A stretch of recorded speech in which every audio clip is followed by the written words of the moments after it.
साथियों नमस्कार। मैं doctor Anthony Raju, advocate supreme court. एक बहुत इंपॉर्टेंट केस के बारे में मैं आपसे डिस्कस कर रहा हूँ और मुझे आपको बताना भी चाहिए कि एक 10 साल की बच्ची को कैसे ट्यूटर किया जाता है, कैसे उसको मैनिपुलेट किया जाता है और उसको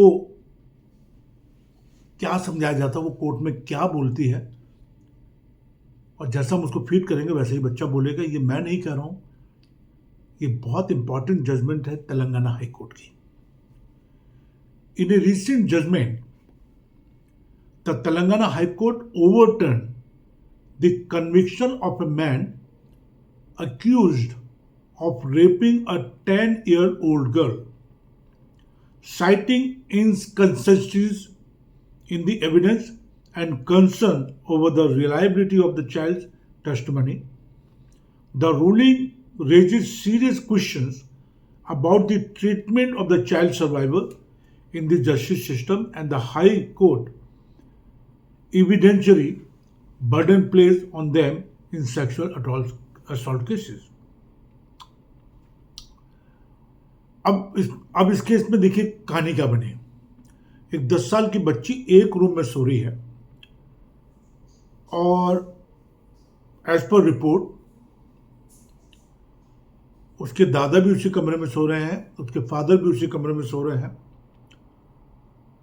और एक अक्यूज आता है और 10 साल की बच्ची का रेप कर देता है। आपको लगता है पॉसिबल है एक कमरे में? ना तो जो मेडिकल रिकॉर्ड में, बड़ी सिंपल भाषा में समझा रहा हूं आपको, मैं टेक्निकल बातें में नहीं कर रहा, ना तो जो मेडिकल हुआ लड़की का वो इस केस को सपोर्ट कर रहा है, ना ही कोई ऐसा मेटेरियल्स एविडेंस है जो इस केस को सपोर्ट करे, ना बच्चे के किसी भी प्राइवेट पार्ट पे कोई इंजरीज है और आपसी रंजिश के कारण वो बच्चे को ट्यूटर्ड किया गया कि तुमने ये बोलना है। ये मैं नहीं कह रहा हूं, तेलंगाना हाईकोर्ट कह रही इस बात को। तो बच्चा वही तोते की तरह बोल रहा था जो उसको रटाया गया था। अब a major factor in the acquittal was the court view that the child testimony appeared tutored and possibly influenced by the family members. कितनी बड़ी बात कही है। हाई कोर्ट कह रही है कि अक्यूज को जब अक्यूटल कर रहे थे, अक्यूज को जब बरी कर रहे हैं, तो साफ कह रही है कि हमारी निगाह में बच्चे को ट्यूटर्ड किया गया है और उसको इन्फ्लुएंस किया गया, उसको मजबूर किया गया फैमिली मेंबर्स की तरफ से। The ruling emphasise that child witnesses can be easily manipulated, that accepting their testimony without corroboration could be risky. Given this concern, the court acquitted the accused, stating that the prosecution had failed to prove the charges beyond a reasonable doubt. ठीक है, तो यहां पे बच्चे की testimony fail हो गई, witnesses fail हो गए, कोई मटेरियल्स एविडेंस नहीं है, मेडिकल फेल हो गया।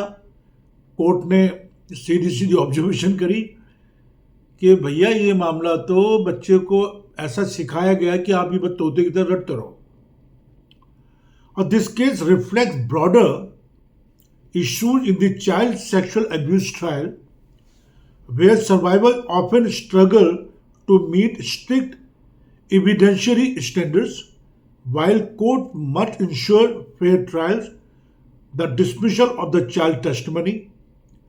और ये बड़ा अच्छा केस था और मैं तहे दिल से अपने जो भी एडवोकेट हैं हमारे, उनको शुक्रिया करूँगा, क्योंकि बड़ी मेहनत लगाते हैं, बड़ी मेहनत करनी पड़ती है बॉस। जब इस पूरे केस की चेन बनती है, चाहे वो मेडिकल रिकॉर्ड हो, चाहे वो मटेरियल्स हो, चाहे एफएसएल रिपोर्ट हो, चाहे वो बच्चे की टेस्टमनी हो, तो ये बहुत इंपॉर्टेंट चीज़ है। ये Begari Ravi Kumar versus the state of Telangana का केस था, बड़ा अच्छा केस था ये। तो अब यहाँ पे आप समझ गए होंगे पूरे केस से, कोर्ट ने साफ साफ कह दिया कि भैया ये 10 साल की बच्ची है, एक कमरे में सारे सो रहे हैं, ये पॉसिबल है नहीं। कोई मेडिकल जो हुआ उसका वो सपोर्ट नहीं कर रहा, कोई विटनेसेस सपोर्ट नहीं कर रहे हैं है ना कोई ऐसा मटेरियल्स एविडेंस है, तो आप किसी को जो कन्विक्शन ऐसे ही नहीं कर सकते। एंड यहाँ पर जो प्रोसिक्यूशन था, that fail to prove the charges beyond a reasonable doubt. साथियों, बड़ी इंपॉर्टेंट वीडियो है ये, और मैं आपसे बस गुजारिश करता रहता हूँ हमेशा कि इस चैनल को आप सब्सक्राइब करें, लाइक करें, कमेंट्स करें, शेयर करें और बेल बटन को दबा कर रखें, जिससे कि हम लोग बहुत ज़्यादा रिसर्च करते हैं पॉक्सो केसेस में, और बहुत जगह पे जब हम क्रॉस करते हैं या क्विंटल के लिए तैयारी करते हैं या कन्विक्शन अगर हो जाए गलती से झूठे केस में, तो उसको कैसे सस्पेंड कराना, इन सब चीज़ों के लिए हम लोग तैयारी करते रहते हैं।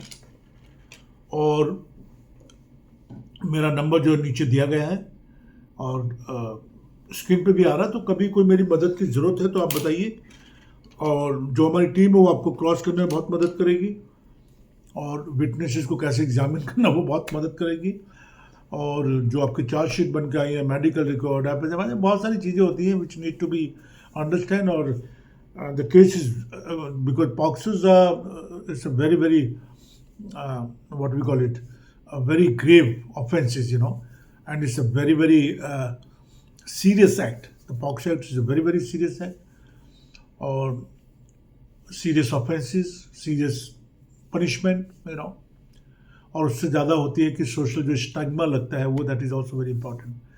तो बस आप लोग बच्चों को अच्छा पढ़ाइए, लिखाइए, इस टाइप की चीज़ों में बचिए। आपसी कोई दुश्मन आगे अगर होती है या कोई रंजिश है, तो इतने गंभीर अपराधों में अपने बच्चों को लिप्त मत कीजिए। बच्चों के भविष्य का सवाल होता है और ये सारी उम्र के लिए कलंक लग जाता है। मैं हूं आपका साथी doctor Anthony Raju, advocate, supreme court. और बस इसी तरह जुड़े रहिए। आने वाले वक्त में बहुत सारी वीडियो में देने वाला हूँ पॉक्सो के ऊपर, रेप के ऊपर, दहेज हत्या, IPC 304B के ऊपर। तो अच्छा, अगर आप वीडियो देखेंगे तो आपको बेसिक नॉलेज होगी। Thank you very